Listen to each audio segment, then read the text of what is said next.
이사야 53장 1절부터 6절까지 말씀, 구약성경 1033페이지 이사야 53장 1절부터 6절까지 말씀 의미를 생각하면서 같이 읽겠습니다. 시작. 우리가 전한 것을 누가 믿었느냐? 여호와의 팔이 누구에게 나타났느냐?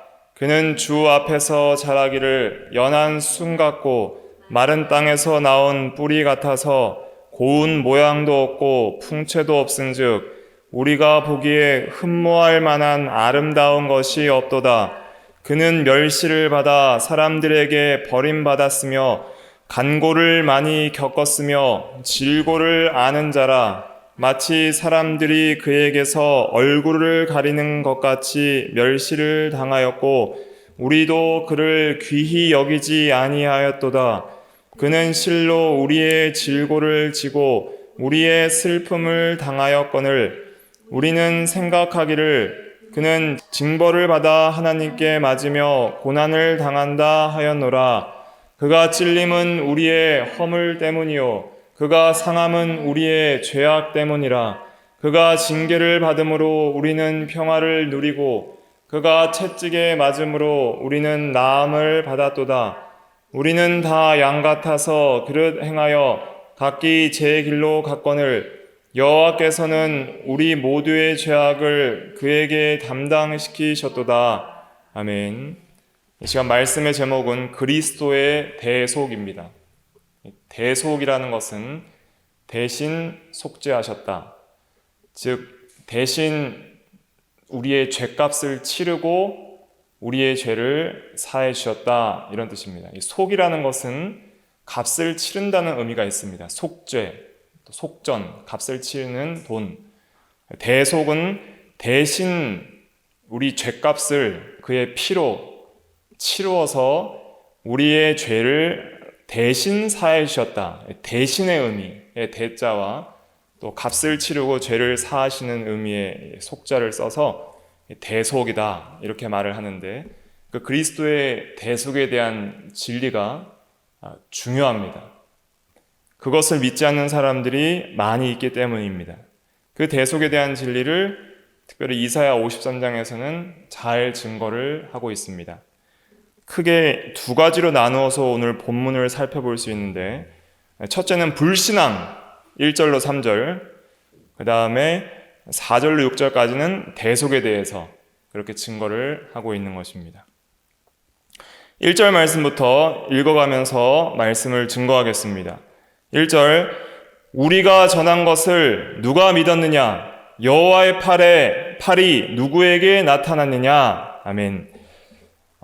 이 1절은 불신앙에 대해서 증거를 하고 있습니다. 많은 사람들이 그리스도, 즉 복음을 믿지 않는 것을 증거하고 있습니다. 우리가 전한 것을 누가 믿었느냐? 전한 것은 무엇이냐면 복음에 대한 진리입니다. 그리스도에 대한 진리.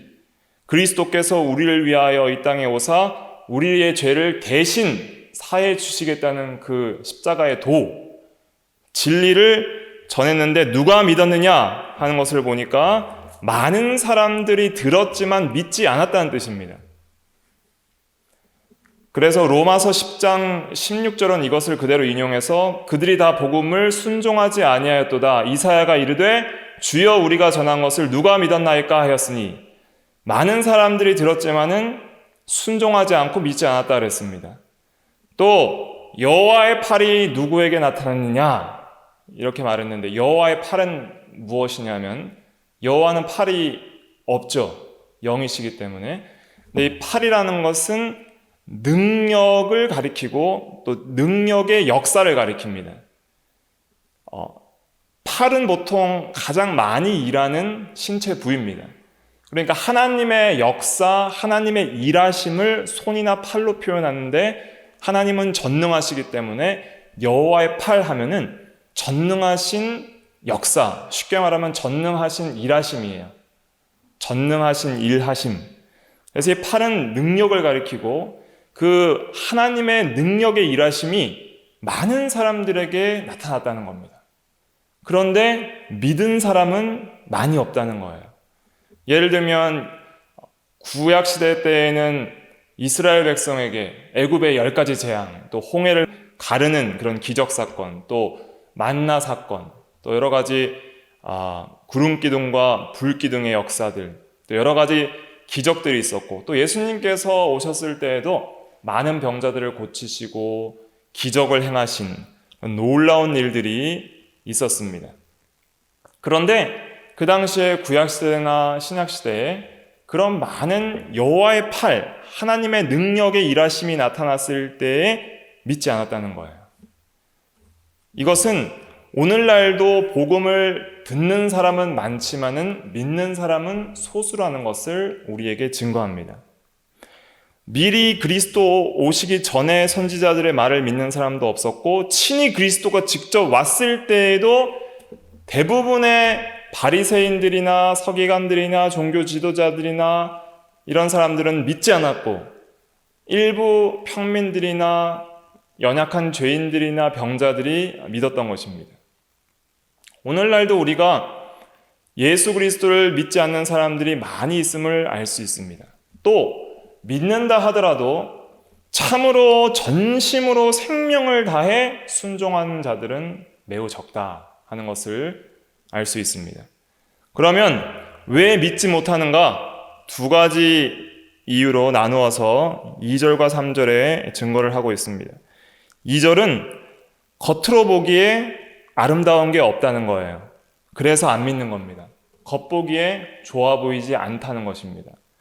2절 보면 그는 주 앞에서 자라나기를 연한 순 같고 마른 땅에서 나온 뿌리 같아서 고운 모양도 없고 풍채도 없은즉 우리가 보기에 흠모할 만한 아름다운 것이 없도다 그랬습니다.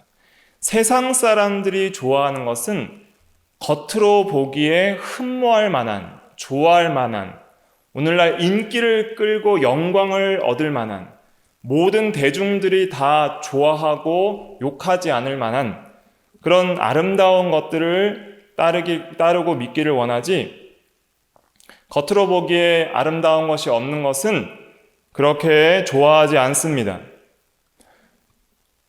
과거 예수님께서 이 땅에 오셨을 때에 예수님의 삶과 모습이 이러했다는 거예요. 여기서 그는 주 앞에서 자라기를 그랬습니다. 그러니까 세상 사람들 앞에서 자라는 것이 아니라 주님 앞에서 자랐습니다. 연한 순 같고 그랬는데 이 순이라는 것은 새롭게 나오는 싹이에요. 크고 웅장한 나무가 아니라 방금 싹이 튼 그런 새싹을 연한 순이라 그럽니다. 그리고 마른 땅에서 나온 뿌리, 마른 땅에서 나온 뿌리는 아주 가늘고 연약한 그런 상태를 가리키는 거예요. 그래서 예수 그리스도는 내세울 만하고 우리가 흠모할 만한 아름다운 것이 없음을 증거하고 있습니다. 또 고운 모양도 없고 풍채도 없은즉 그랬습니다. 모양도 없고, 풍채는 무엇이냐면 드러나 보이는 겉모양이 풍채예요. 사람의 겉모양, 이것이 풍채인데 겉모양이 보잘것 없으셨던 분이 예수 그리스도입니다. 예수님께서 이 세상에 오셨을 때 유대인들은 이런 그리스도를 기대하지 않았어요. 굉장히 인기 있고 영광스럽고 모든 사람들이 칭찬하며 좋아할 만한 그런 뭔가 초인적인 메시아, 모든 세계를 한 번에 정복할 수 있는 그런 놀라운 능력의 사람, 인기 있는 사람, 그런 사람을 메시아로 원했습니다. 혈통적으로 매우 위대하고 고귀한 사람이 메시아로 올 거라 생각했어요. 이 세상에서 이름 있고 좋은 혈통의 가문의 집안으로, 다윗의 자손으로 난다는 것은 그렇게 미미하고 보잘것없는 집안이 아니라 가장 위대한 왕족이잖아요. 그 다윗의 자손으로서 굉장히 능력 있는 왕으로서 나실 거라고 생각을 했어요. 그런데 실제로 예수님께서 나신 것은 가난한 목수의 아들로 나셨습니다. 그리고 나사렛이라는 동네에 사셨는데 나다나엘이 이르기를 뭐라 그랬어요? 나사렛에서 무슨 선한 것이 나겠느냐 할 정도로 그 동네도 비천한 동네, 또 보잘것없는 집안, 가난한 목수의 직업, 이런 것으로 나타나시니까 사람들이 어려서부터 예수님의 태생과 출생과 지역과 집안을 아는데 예수님을 그렇게 귀하게 여기지 않았다는 것입니다. 또 공개적으로 등장할 때 굉장히 사람들이 주목할 만한 놀라운 모습으로 등장할 줄 알았는데, 그러나 그렇게 눈여겨보지 않는 그런 모습으로, 보잘것없는 모습으로, 굉장히 초라한 모습으로, 옷도 화려하지 않고 일반 사람과 특출나게 뛰어나 보이는 모습 없이 그렇게 사역을 하셨습니다. 모세 같은 경우도 태어났을 때에 굉장히 아름다웠다 그랬고, 또 다윗은 얼굴이 아름다웠다, 이런 말이 기록되어 있습니다. 그런데 예수님에 대해서는 다른 사람보다 특출나게 외모가 굉장히 아름다워 보이거나 뛰어나 보이거나 한다는 그런 기록이 없습니다. 그래서 사람들의 보기에 그렇게 호감을 불러일으킬 만한 그런 모습으로 나타나시지도 않은 거예요.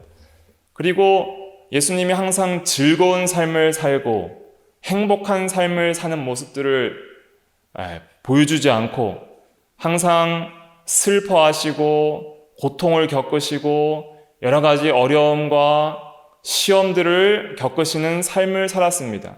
오늘날도 이 세상에서 뛰어나고 뭔가 위너의 삶을 사는 사람들을 존경하지 루저의 삶을 살거나 그렇게 좋아 보이지 않는 사람의 삶은 존경하지 않잖아요. 여우도 굴이 있고 새도 둥지가 있는데 인자는 머리 둘 것도 없다 그랬어요. 잠잘 것도 제대로 없으시고 줄이시기도 하시고 잘 먹지도 못하시고 주무시지도 못하시고 그렇게 가난한 삶을 살아가셨던 것입니다.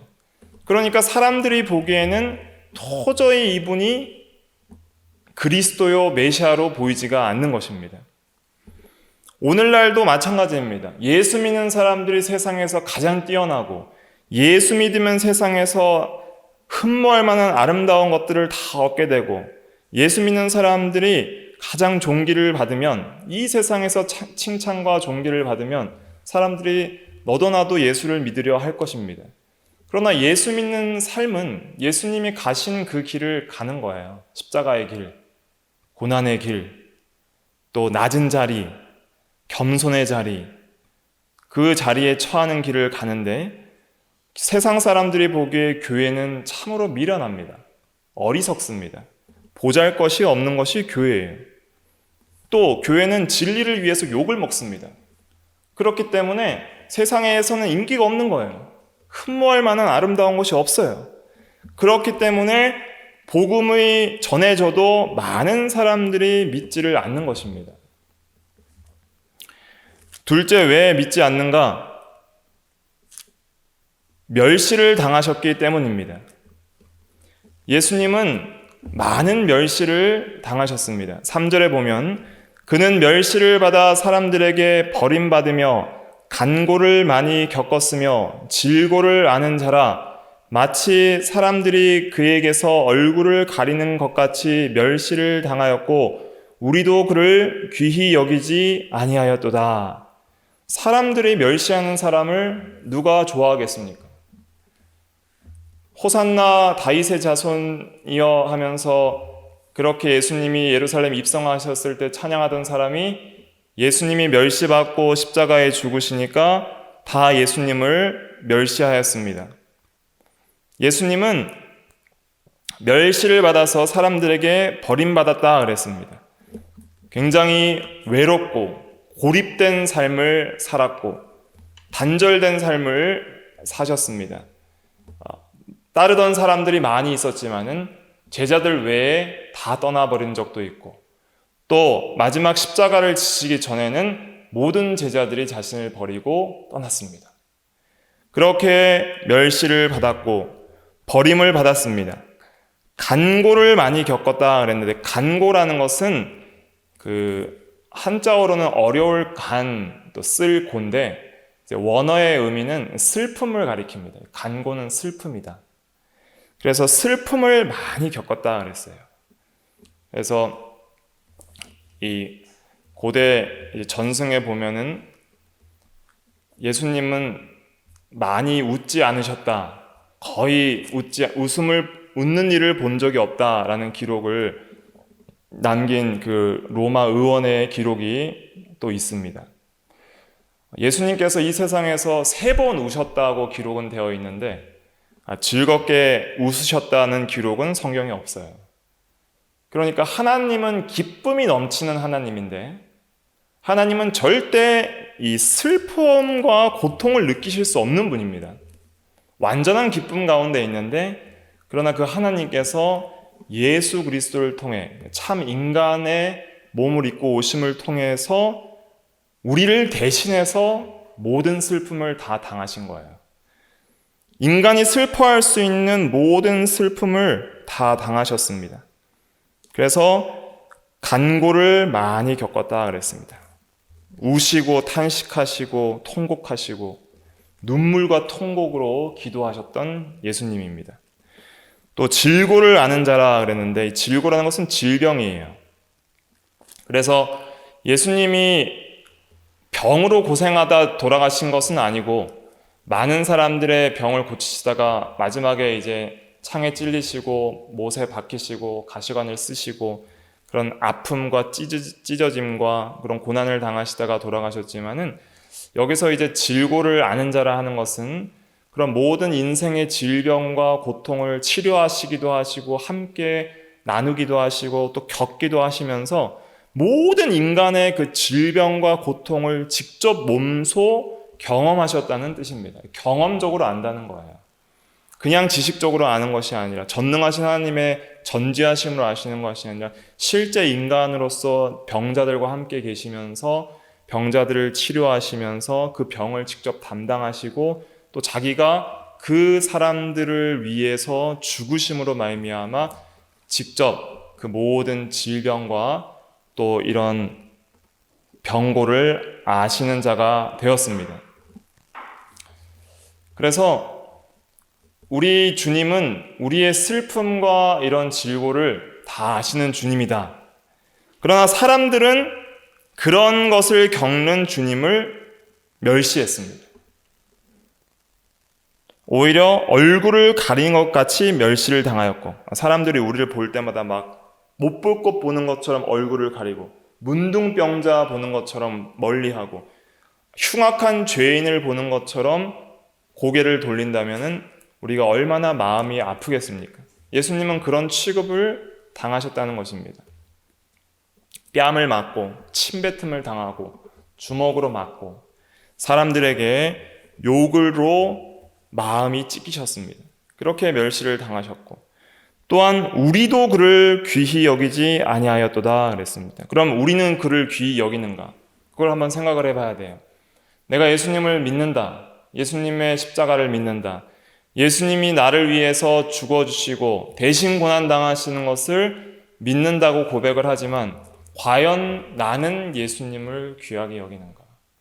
나는 과연 예수 그리스도 외에는 자랑할 것이 없다고 바울처럼 말할 수 있는 믿음이 있는가?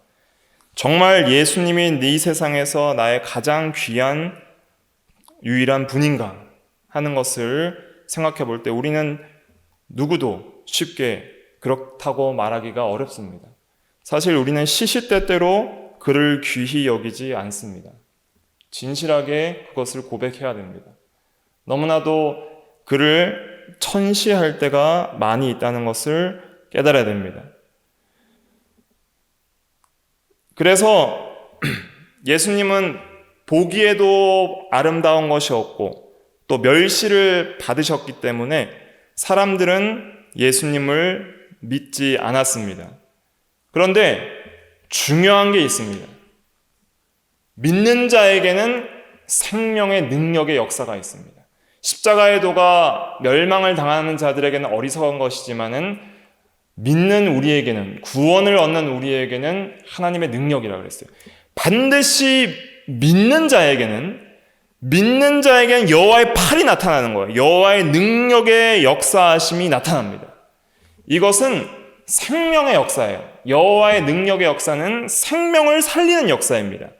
어떤 생명을 살리는가? 영혼을 살리시고 자라나게 하시는 생명의 역사가 예수 그리스도를 믿는 자에게 나타나는 거예요. 그런데 중요한 건 뭐냐면 이 생명의 역사는 눈에 안 보여요. 이 생명의 역사는 눈에 안 보여요. 나와 여러분들이 또 예수 믿는 사람들이 영원히 중생하고 영원히 자라나는 그 영적 생명의 재창조와 자라남의 역사는 눈에 안 보이는 거예요. 또 하나님도 눈에 안 보여요. 또 하나님의 나라도 눈에 안 보여요. 그러니까 사람들이 믿지 않는 거예요. 그러나 참된 생명의 역사는 보잘것없어 보이고 눈에 안 보이지만은 그러나 그것은 그 생명을 살리는 가장 핵심적인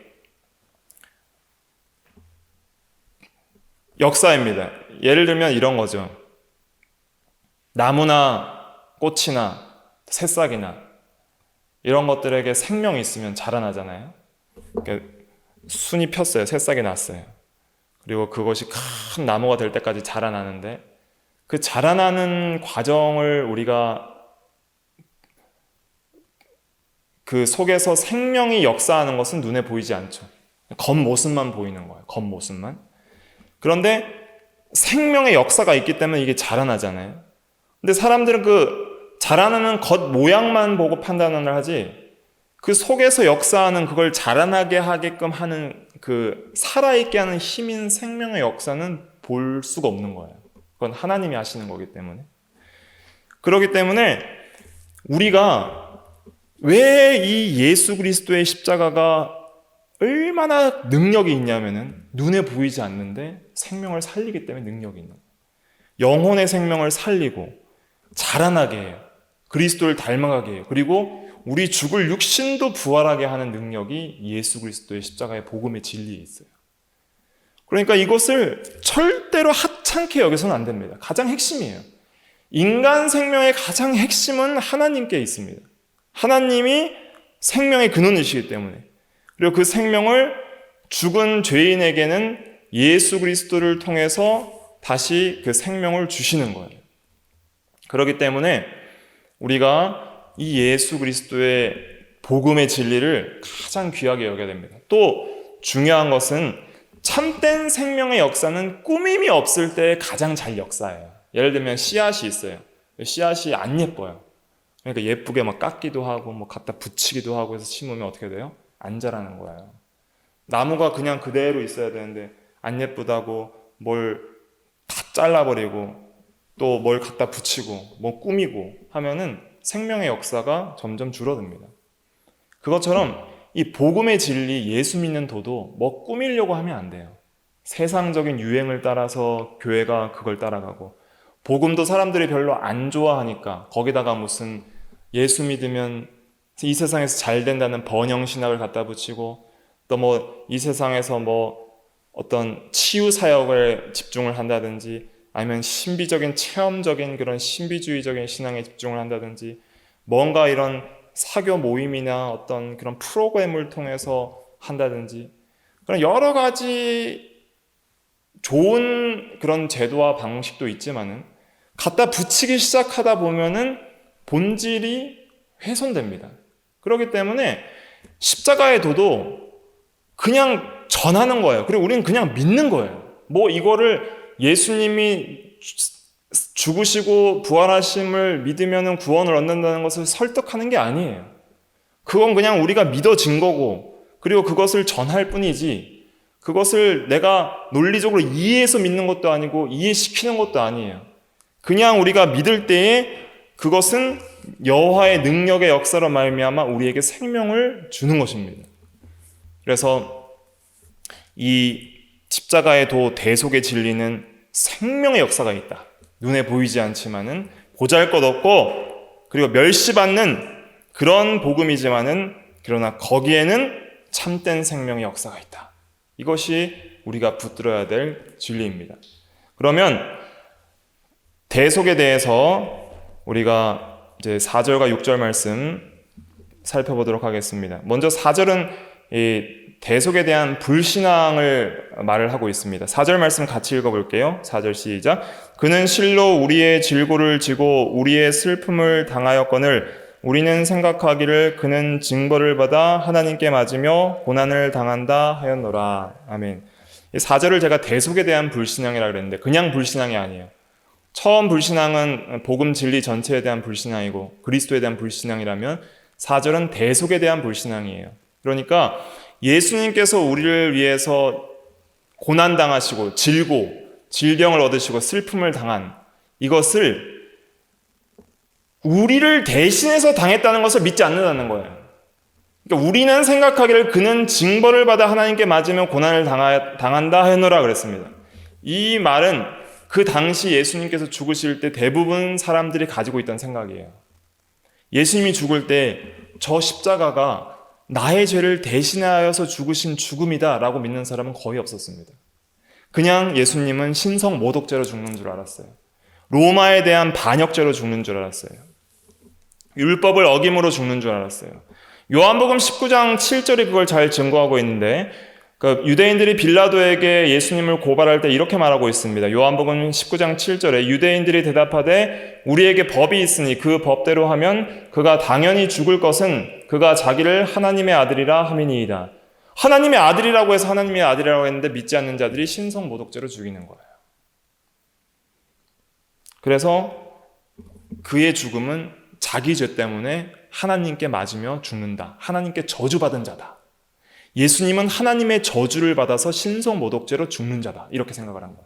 그러니까 바울이 예수 믿는 사람을 하나님에 대한 아주 이단으로 알고 죽이려고 했던 것입니다. 하나님에 대한 열심 때문에 예수와 예수 믿는 자들을 죽이려고 했던 것이죠. 오늘날 우리는 어떻게 생각을 하고 있습니까? 예수님의 고난이 우리를 대신한 고난이라고 그렇게 뼈저리게 믿고 있는가? 이걸 점검해 봐야 돼요. 나의 죄를 위해서 죽으셨다. 예수님께서 그렇게 피 흘리고 물을 쏟으시고 고난을 받으신 게 그게 내가 죽어야 될 고난인데 내가 받아야 될 고난인데 내 대신 당하셨다. 그러면 우리는 예수 그리스도의 고난을 통해서 내가 받아야 할 고난을 보는 거예요.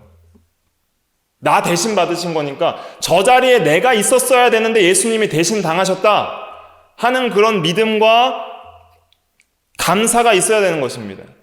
그런데 그냥 예수님 고난 당하셨다. 나랑은 별로 상관없는 거예요. 나의 대신, 내 대신 당하셨다는 그 고난이라는 생각이 별로 없습니다. 그것이 우리 신앙의 문제입니다. 그러면 예수님의 고난은 무엇인가? 5절 말씀, 그리스도의 대속에 대한 핵심을 5절에서 증거를 하고 있습니다. 5절 같이 읽어볼게요. 시작.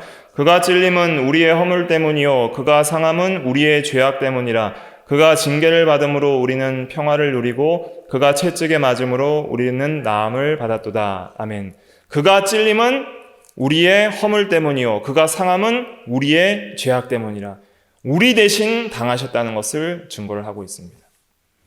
그래서 우리의 허물과 우리의 죄 때문에 예수님께서 찔리셨어요. 머리에는 가시나무에 찔리시고 팔과 발은 못에 찔리시고 옆구리는 창에 찔리셨습니다. 세 군데나 세 가지 방식으로 찔리셨고 또 그가 상함은 우리의 죄악 때문이다 그랬습니다. 그래서 예수님은 우리의 죄 때문에 상하시고 피 흘리시고 죽으셨습니다. 이것을 우리가 믿는 것이 예수 그리스도를 믿는 것입니다. 그리고 예수님 때문에 예수님이 징계를 받음으로 우리는 평화를 누리고 내가 하나님 앞에 원수되어서 그 죄로 말미암아 내가 징계를 받아야 돼요. 내가 하나님의 공의로운 징계를 받아야 됩니다. 그러나 예수님이 대신 나를 위해서 그 엄청나고 무한한 공의의 심판과 진노와 징계를 받으셨기 때문에 우리는 누구와 평화를 누려요? 하나님 아버지와 평화를 누리는 거예요. 그것이 화목제물의 의미입니다. 예수님은 나와 하나님과의 관계를 화해시키는 중보자요. 중보자라는 것은 원수된 둘 사이를 중간에서 화해시키는 일을 하는 사람이 중보자예요.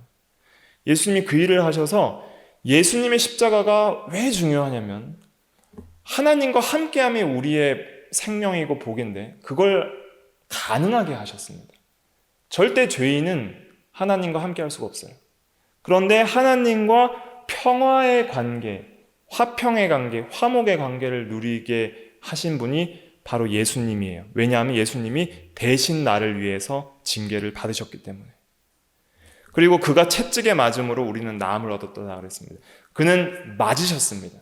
빌라도가 예수님을 모질게 때렸어요. 십자가에 못 박을 죄가 없다 그랬잖아요. 내가 그래서 때려서 놓겠노라 그랬습니다. 그러면은 군중들이 만족할 만큼 때려야 되는 거예요. 대부분 십자가 지기 전에 채찍에 맞는데 그 채찍은 너무나도 가혹해서 채찍에 맞다가 대부분 죽기도 합니다. 채찍 끝에는 여러 가지 철과 또 동물의 뼈와 가시들이 있어서 한번 칠 때마다 살점들이 뜯겨 나가기 때문에 그 채찍을 견디지 못하고 죽는 죄인들도 있었다 그래요. 예수님께서 6시간 만에 죽었다는 것은 굉장히 그 고통과 그 형벌이 힘들고 극심했다는 것을 우리에게 가르쳐 줍니다. 예수님이 죽으실 때까지 두 양평 강도는 안 죽었잖아요. 그러니까 예수님이 얼마나 많이 맞으시고 피 흘리시고 이 생명의 힘을 다 소진하셨다는 것을 우리는 여기서도 깨달을 수가 있는 것이죠. 그래서 그가 채찍에 한 대 맞을 때마다 우리는 나음을 얻는 거예요. 찔리시고 못 박히실 때 우리는 나음을 얻는 거예요. 어디서부터 나았는 거예요? 병으로부터 낫는 거예요. 우리의 병은 뭐예요? 죄예요, 죄. 죄로부터 나음을 얻는 겁니다. 영혼의 질병과 육신의 모든 질병의 근원은 죄입니다. 그 죄가 병과 같은데 그 죄의 병으로부터 나음을 받아서 이제는 의로움을 얻고 또 죄를 이길 수 있는 그런 하나님의 능력이 우리에게 주어지는 것입니다. 그래서 우리가 그 대속을 생각할 때마다 나의 죄를 대신해서 죄가 없으신 우리 주님께서 죄가 되시고 나는 하나님 앞에서 의가 되어서 이제는 나는 하나님과 평화를 누리고 죄사함과 나음을 얻었구나 하는 것을 믿어야 되겠습니다. 고린도후서 5장 21절 말씀 한번 찾아볼게요. 고린도후서 5장 21절 신약성경 291페이지 고린도후서 5장 21절 같이 찾았으면 읽어볼게요. 시작. 하나님이 죄를 알지도 못하신 이를 우리를 대신하여 죄로 삼으신 것은 우리로 하여금 그 안에서 하나님의 의가 되게 하려 하심이라. 아멘. 죄를 알지 못하신 죄를 알지도 못하신 이를 우리를 대신해서 죄로 삼으셨다 그랬어요. 그래서 그 예수님을 징계하고 또 맞으시게 했던 것입니다. 그래서 우리는 나음을 얻고 하나님 앞에서 의가 되어서 이제는 하나님과 평화를 누리게 되었습니다. 그래서 예수님의 이 대속의 의미를 바로 깨달아야 됩니다. 그런데 누가 이 대속의 의미를 깨달을 수 있는가? 대속의 진리를 누가 믿고 깨달을 수 있는가? 자기의 죄를 깨달은 사람이 대속을 믿을 수 있는 것입니다. 그게 6절 말씀이에요. 6절 같이 읽어볼게요. 6절 시작. 우리는 다 양 같아서 그릇 행하여 각기 제 갈 길로 갔거늘 여호와께서는 우리 모두의 죄악을 그에게 담당시키셨도다. 아멘. 그래서 우리가 다 양 같아서 그릇 행하여 각기 제 갈 길로 가서 하나님의 법을 어긴 죄인이라는 깨달음이 있어야지 여호와께서 우리의 모든 죄악을 예수 그리스도께 담당시켰다는 것이 바로 믿어지는 거예요. 그래서 5절의 대속을 믿으려면 6절에 대한 믿음이 있어야 됩니다. 우리는 죄인이다. 그리고 그 죄를 예수님께 담당시켰다. 그러므로 우리는 오직 예수를 믿음으로 오직 은혜로 구원을 받는다. 그 은혜의 사무침과 믿음이 있어야 되는 것입니다. 그래서 우리가 이제 고난주간을 이제 맞이하게 될 텐데 우리가 먼저 이 대속에 대한 진리를 깊이 묵상을 해야 되겠습니다. 사람들은 이런 것을 좋아하지 않고 아름답게 여기지 않지만 이게 생명이에요. 이게 생명이에요. 여기에 생명이 있어요. 내 죄를 깨닫고 내 대신 예수님이 죽으셨다는 것을 믿는 것이 보잘것없어 보여도 그것이 영혼을 살립니다. 보이지 않아도 살아나요. 놀라운 하나님의 능력의 역사로 살아나고 자라나게 합니다. 그리고 예수를 닮아가게 합니다. 이제는 나는 세상의 관점에서 세상을 바라보지 않게 되고 이제는 그리스도께서 가신 그 길을 따라가기를 원하게 돼요. 이제는 보잘것없는 그 길, 흠모할 만한 아름다운 것이 없는 그 길, 멸시받고 천대받는 그 길, 귀히 여김받지 않는 그 길을 가기를 원하는 사람이 됩니다. 그게 그리스도인이에요. 예수님께서 뭐라고 그러셨냐면 누구든지 나를 따라오려거든 자기를 부인하고 자기 십자가를 지고 나를 따를 것이니라. 그리스도도 너희를 위하여 고난을 받으사 너희에게 본을 끼쳐 그 자취를 따라오게 하셨느니라. 이 길, 예수님께서 대신 고난받으신 이 길은 여기서 끝이 아니라 이제 우리가 가야 될 길입니다. 따라가야 될 길이에요. 그런데 사람들이 그걸 원하지 않아요. 왜요? 아름다운 것이 없어요. 멸시를 받거든요. 그러니까 싫어하는 거예요. 힘드니까 싫어하는 거예요. 그런데 중요한 게 있어요. 생명이 거기 있다는 거예요. 좁은 길로 가라. 생명으로 인도하는 길은 좁은 길이다. 그러나 넓은 길, 사망으로 인도하는 길은 넓고 그 길이 편하기 때문에 많은 사람들이 따라간다. 그러므로 좁은 문으로 들어가고 좁은 길을 걸어가라. 이렇게 예수님께서 명령을 하셨던 것입니다. 그래서 고난주간을 맞이해서 우리가 이 생명의 복음을, 대속의 진리를 더욱 깊이 묵상하면서 이 진리를 우리가 생명으로 삼고 또 이 길을 우리가 묵묵히 걸어가는 저와 여러분들이 다 되어야 되겠습니다. 기도하겠습니다.